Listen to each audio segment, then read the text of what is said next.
Lynn Morton is a director of the employment agency Blue Arrow, equally at home in the boardroom, briefing a press conference, or heading the training and development department from her office.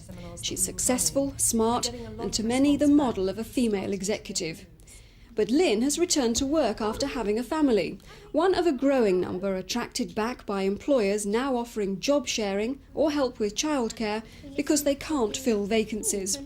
And women are going to become increasingly important to the labour market. I think it's predicted that there are going to be 1.5 million less young people coming onto the labour market.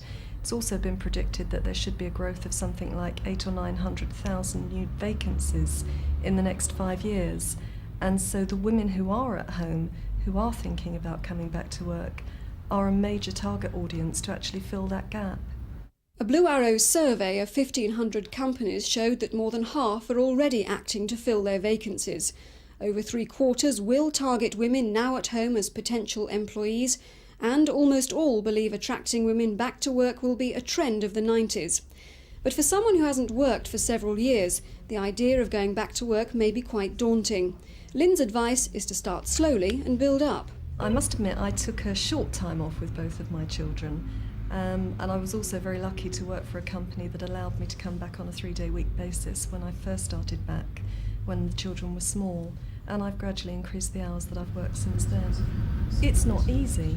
There are a number of factors that need to be taken into consideration, children probably being the predominant factor in most people's situations.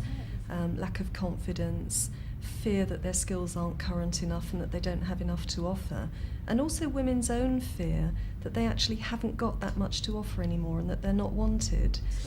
The evidence is they will be wanted, but not everyone can afford a nanny like Lynn. Companies are already looking at providing creches or cash for childcare, career breaks and more flexible working hours. But it seems there's still a lot more thinking to be done. Mary Marr, Thames News.